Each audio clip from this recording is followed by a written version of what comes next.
تفكرت يوما بمعنى الصديق وأرسلت طرفي بفكر عميق. میں یہ کہہ رہا تھا کہ غیر اللہ سے فریادیں 3 سال تک فریادیں کرنے کے بعد ایک جواب لکھا ہے. جواب میں کیا لکھا ہے؟ میں نے لکھا کہ جناب ان کے بڑے جو تھے بڑے کالا رنگ تھا ان کا. دیکھو میں نے تنظیم نہیں لکھا، ویسے میں نے اس سراپا بیان کیا کہ ان کا رنگ اتنا کالا تھا کہ اس کو دیکھ کر شب کی سیاہی بھی آدمی کو بھول جاتی تھی، اتنا کالا رنگ. اور میں نے کہا، میں نہیں کہتا، ان کے بیٹے نے کہا، ان کے بھتیجے نے اپنی کتاب میں لکھا ہے کہ رنگ گہرا گندمی تھا. رنگ یہ گہرا گندمی کیا ہوتا ہے؟ گندمی تو ہوا مولوی سلیمان کا، اور گہرا گندمی کس کا ہے؟ کوئی ہے ایسے بیٹھا تھا؟ کوئی بندہ اٹھ کے کھلو جائے، کوئی نہیں، ادھر جا کے دیکھ لا گے. گندمی تو ہم نے سنا ہے، یہ گہرا گندمی کیا ہوتا ہے؟ اور پھر یہاں نہیں کہا، یہ نہیں کہا، ان کے بھتیجے حسنین رضا نے خود لکھا، کیا لگا، لیکن زمانے کی گردشوں سے وہ گہرا گندمی رنگ، اس کی چمک بھی ختم ہو گئی. اس کی چمک بھی، کیا مطلب ہے؟ اب کوئی بات باقی رہ گئی ہے؟ کوئی بات رہ گئی ہے باقی؟ یہ میں نے ویسے ہی چلتے چلاتے لکھا، کوئی بات نہیں تھی. اب رنگ تو اللہ کے دیے ہوئے ہیں. اب جناب اس کا جواب لکھا ہے بڑے غصے سے. کیا لگے جھوٹ بولا اس بھابی نے، حضور کا رنگ بالکل گہرا نہیں تھا، رنگ بلکہ گاڑھا تھا. کتابت کی غلطی سے گاڑھے کو گہرا لکھ دیا ہے. میں نے کہا، ہوئے تم دوست جس کے دشمن اس کا آسماں کیوں ہو، جس کے وکیل صفائی تم ہو، انشاءاللہ اس کو پھانسی لگنے سے کوئی بچا سکتا. مجھے بات یاد آ گئی، ہمارے دوست ہیں رفیق باجوہ صاحب، نیازی صاحب کا کیس تھا. نیازی صاحب کو 1 مہینے کے لیے سزا گورنمنٹ نے دی، 1 مہینے کے لیے جیل میں بھیجا. اپنے نیازی صاحب، باجوہ صاحب ان کے وکیل مقرر ہوئے. سزا کی مدت ختم ہو گئی، باجوہ صاحب کے دلائل ختم نہیں ہوئے. میں عدالت میں گیا، یہ تو ہے نا سیاسی. میں نے کہا، نیازی صاحب یہ پھانسی لگنا سی کہ کنے پیسے دیتے جے وکیل نو؟ چل گئے 3200 روپیہ. میں کہا کم 32 روپے میں کرنے تیار تھا. یہ پھانسی لگنا نا، پھر 3200 روپیہ دینے کی ضرورت ہے. میں نے کہا باجوہ صاحب ایک نئی درخواست دے رہے ہیں مزاق میں. میں نے کہا چل گئے کیا؟ میں نے کہا انہوں نے آج درخواست دینی ہے چیف جسٹس کو کہ ان کی نظر بندی کی میعاد میں توسیع کر دی جائے تاکہ میرے دلائل ختم ہو جائیں. یعنی رہائی کے لیے کیس کر رہے ہیں اور اس کی نظر بندی کے دن ختم ہو گئے، دلائل ختم نہیں ہوئے ہیں. یہ حال ہے ان کا. کہنے لگے گہرا نہیں، وہ تو کتابت کی غلطی، گاڑھا رنگ تھا. میں نے کہا اس نے تو بیچارے نے لحاظ کیا، ملا تو نے گاڑھے پر لک پھیر دی ہے. یہ جواب ہے، یہ جواب دیا ہے. توہین یہ کہتے ہیں، آؤ میں تم کو بتلاتا ہوں توہین کون کرتا ہے، ذرا سامنے تو آؤ. میں پچھلا جمعہ یہاں پہلا جمعہ میں نے پڑھایا ہے، میں گیا ہوا تھا مصر، یمن اور سعودی عرب کانفرنسوں کے سلسلے میں. آتے ہی لوگوں نے بتلایا، بڑی ٹیپیں سنائی، بڑی گالیاں. میں نے کہا یار ان کے سنانے کی کیا ضرورت ہے، ان کا چہرہ دیکھ کے ہی گالیوں کا تصور یاد آ جاتا ہے. اور کسی نے کہا نا، کوئی بندہ گیا، سارے گاؤں والے اس کو کہتے بدھو ہے بدھو ہے. اس نے کہا گاؤں ہی چھوڑ دو، اس گاؤں میں کیا رہنا جس سارے گاؤں والوں نے بدھو کا نام ہی رکھ دیا ہے. ایک دوسری بستی میں چلا گیا، وہاں تنور پہ روٹی لیں گا، کوئی ایسی حرکت نہیں. اس نے کہا بدھو ہے، تم کتوں آ گئے ہیں؟ اس نے کہا تجھ کو کیسے پتا چل گیا ہے میرا نام یہ؟ اس نے کہا تیرے چہرے میں اتنے فٹک پہ ہی دی ہے. ان کی میں نے کہا ان کو بتلانے کی کیا ضرورت ہے کہ گالیاں دی ہیں، ان کے چہرے پر ہی گالیاں لکھی ہوئی ہیں. ماشاءاللہ ان سے کوئی اور چیز کی توقع کیا رکھی جا سکتی ہے؟ حیرانگی کی بات تو تب ہے کہ گالی نہ دے، اگر گالی دے تو تعجب. اور قرآن سنانا ہماری قسمت میں، گالی سنانا ان کی قسمت میں. لیکن اگر تم کہو کہ کعبے کے مدینے کے، اور پھر کہتے کیا ہے، فتویٰ چھپا کہ جس نے مدینے کے امام کے پیچھے نماز ادا کی اس کا نکاح ٹوٹ گیا۔ تو ایک عورت نے مجھ پر ٹیلی فون کیا، اس نے کہا علامہ صاحب نماز میرے خاوند نے پڑھی ہے، نکاح میرا ٹوٹ گیا ہے، اس میں جرم میرا کیا ہے؟ میں نہیں سمجھی بات، نماز تو میرے خاوند نے پڑھی، نکاح مولوی نے میرا توڑ دیا ہے، میرا کیا قصور ہے؟ میں نے کہا نہ تیرے خاوند کا قصور ہے نہ تیرا قصور ہے، قصور اس بدبخت مولوی کا ہے۔ اس نے کہا کئی گھروں سے ہمیں نکاح کا بلاوا نہیں آیا، چلو اسی بہانے تجدید نکاح کی فیس تو مل جائے گی۔ یہ تو وہ لوگ ہیں۔ ہمارے سیالکوٹ کی بات ہے مولوی سلیمان صاحب، میں خدا کی قسم کھاتا ہوں، مرزا صاحب سن رہے ہیں، میں اللہ کی قسم اپنا ذاتی واقعہ بیان کرتا ہوں۔ ہمارے محلے کے پاس ایک نبینا حافظ صاحب ہوا، ہمارا محلہ سارا وابیوں کا تھا۔ اللہ کا شکر کچھ ہمارے اندر تب بھی سختی آ گئی ہے کہ ہمیں اس طرح کی کوئی بات دیکھنے کا موقع ہی نہیں ملا۔ کیوں جی حافظ صاحب ساری وابی تھے گرد و پیش میں۔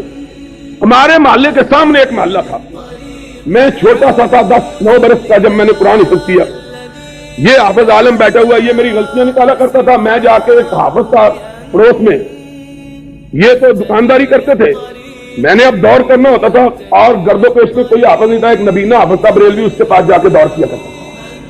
9 برس کی عمر، لیکن وہابیوں کو ذہن شروع سے ہی کچھ اس طرح کا خراب ہی ہوتا ہے۔ ایک دن ایک آدمی اس کے پاس آیا، کہنے لگا حافظ جی میرا منڈا مر گیا، جنازہ پڑھا دو۔ حافظ محمد علی اس کا نام تھا، نبینا۔ کہنے لگا چلو چلو منڈے سارے جنازہ پڑھو۔ میں نے کہا اگر کہتا ختم پڑھنے چلے تو ہم نہ جاتے، جنازے کی تو کوئی بات نہیں ہے۔ جنازہ پڑھنے گئے، اس نے 5 روپے دیے جنازہ۔ کہنے لگا یہ تو جنازے نے تے اذان تو کسی اور کو دعائی تھی، وہ بھی پیسے کھا جا۔ تم نے کہا یہ تو مر گیا ہے، کہنے لگا اذان تو دعائی صحیح نا۔ ان کا کیا ہے؟ یہ تو لوگوں کو نکاح اسی لیے توڑتے پھوڑتے رہتے ہیں کہ پھر نکاح کی فیس ہمیں مل جائے۔ جو لوگ یہ کہیں، اور عقیدہ کیا ہے؟ عقیدہ یہ ہے کہ سرور کائنات متصرف فی الکائنات، ان کا اختیار اور ان کا اقتدار ساری کائنات میں ہے، اور حضور اسی طرح زندہ ہیں جس طرح کس سے پہلے؟ نہیں وفات تو ہی نہیں۔ اب عقل ہو کوئی کچھ پوچھے کہ کس سے پہلے؟ ہمارے اللہ بخشے ایک بڑے پیارے دوست ہوا کرتے تھے، نام نہیں لیتا کچھ سمجھ جائیں گے، بہت میرے ساتھ ان کا بڑا تعلق تھا۔ پچھلے دنوں ان کی یاد میں جلسہ بھی منعقد ہوا، ہر سال میں آتا تھا لیکن میں اس دفعہ نہیں تھا۔ ایک دفعہ کی بات ہے، ہم نوابزادہ نصر اللہ خان کے پاس بیٹھے ہوئے، وہاں ایک بڑے آدمی کا ذکر آ گیا۔ ہمارے دوست بہت بے باک آدمی تھے، انہوں نے ناؤ دیکھا نساؤ دیکھا، 4-6 سنا دی۔ ایسی کی تیسی یہ بڑا بنا پھرتا ہے، کیا ہے؟ دوسرے دن کسی کام کے لیے انہیں ان کے پاس جانے کا اتفاق ہو گیا۔ عصر کی نماز کا وقت تھا، وہ نماز پڑھانے کے لیے کھڑے ہوئے، ہمارے دوست بھی پیچھے کھڑے ہو گئے۔ دوسرے دن شام کو نوابزادہ صاحب کے پاس ہی مجلس جمی، تو ایک آدمی نے کہا دیکھو جی نواب صاحب یہ کل یہ کہہ رہے تھے آج ان کے پیچھے نماز پڑھتے ہیں۔ جان گا کیوں جھوٹ بول رہے؟ میں نے وضو کر دیا ویکھیا صحیح، اس طرح کی نمازیں میں نے تو نماز بے وضو، تمہارا کیا ہے؟ تم تو بے وضو بھی پڑھتے رہو، تمہاری باوضو بھی نہیں ہونی، بے وضو بھی نہیں ہونی، جس کے پیچھے جی چاہے پڑھا لو، تمہارا کیا ہے؟ ضیاء الحق بھی حکمران ہے لیکن ہم بھی حکمران ہیں۔ سن لو، ہم آتے ہیں، لوگ زندہ باد کے نعرے لگاتے ہیں، لوگ آنکھیں بچھاتے ہیں، یہ آتے ہیں تو راستے صاف کرواتے ہیں، کسی کی نظر اس کو نہ لگ جائے، یہ بھی حکمران ہے، راستے صاف کرواتے ہیں۔ میں نے پوچھا یہ مال روڈ آج کیوں بند ہے؟ کہنے لگے امیر المومنین کی سواری آ رہی ہے۔ میں نے کہا امیر المومنین کی سواری آ رہی ہے تو مومنوں کو کیوں روکتے ہو؟ کہنے لگے مومن بے وضو ہیں، کسی غیر محرم کی نظر ان پہ نہ پڑ جائے۔ یہ امیر المومنین، یہ امیر المومنین کی سواری آ رہی ہے۔ کیوں طاؤس خان ٹھیک ہے کہ نہیں؟ بابا بڈھا ہو گیا، ویسے بڑا جوان ہے ماشاءاللہ، اور دیں گا بابیاں واسطے قربانی بابا، اور زندہ باد۔ کہتے ہیں کیا باتیں کرتے ہیں؟ ان کے بڑے نے کہا کتاب لکھی، کہنے لگے پابندی لگاؤ۔ ہم نے تو کبھی کسی کتاب کے بارے میں نہیں کہا پابندی لگاؤ، ہم نے کہا اور لکھو تاکہ لوگوں کو تمہاری حقیقت کا پتہ چلے۔ لکھو گے تو پتہ چلے گا، روشنی ہوگی تو ظلمتیں بھاگے گی۔ 2 سال 3 سال سن 83 میں کتاب چھپی، آج تک بڑے بڑے پرے باز، بڑے بڑے پان خور، بڑے بڑے سرمگی آنکھوں والے ہم کو مارنے کے لیے، مروانے کے لیے درخواستیں کرتے رہے غیر اللہ کو۔ ہم نے کہا سرمگی آنکھوں والوں اور شگفتہ ہونٹوں والوں، مارنے کے لیے لوگوں سے فریادیں کیوں کرتے ہو؟ اپنی آنکھ اٹھاؤ، ہم ویسے ہی مر جائیں گے۔ لوگوں سے کیا درخواستیں کرتے ہو؟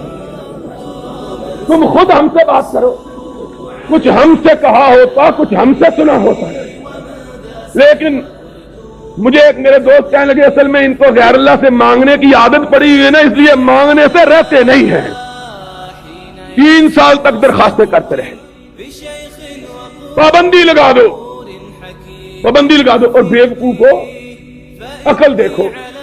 میں نے کہا عقل؟ کہنے لگے یار کسی بھی بڑے ظالم ہو جی عقل ہوں تو یہ ہو کچھ ہوں جی عقل ہوں تو پھر یہ ہو کچھ ہوں۔ میں نے کہا عقل کی بات کرو، کتاب عربی زبان میں چھپی ہے، پابندی پاکستان پنجاب میں لگوا رہے ہو، ہے کوئی عقل کی بات؟ اور جس گورنر کو کہتے ہو اللہ کے فضل و کرم سے اس گورنر کو بسم اللہ پڑھنی نہیں آتی ہے، اب کیا ہے گورنر کی بات، ماشاءاللہ جا رہا ہے، ایسی کی تیسی ان کی۔ آج ہم کو کہتے ہیں شریف نواز پھول چڑھا آیا ہے، اور منصورے سے آواز اس کا نام ہی شریف ہے، اس کا نام ہی۔ ہم نے کہا پھر اس بیچاری نے کیا قصور کیا ہے جس کا نام بھی شریف ہے؟ بابرہ شریف بھی تو ہے، اس کا پھر کیا قصور ہے؟ یہ دلیل ہے، یہ قرآن و سنت ہے ان کا۔ کہتے ہیں بڑا اچھا آدمی ہے، کیوں؟ اس کے نام کا حصہ شریف ہے، اس کے نام کا بھی تو حصہ شریف ہے، اس کو بھی سرٹیفکیٹ دے دو جنت کا۔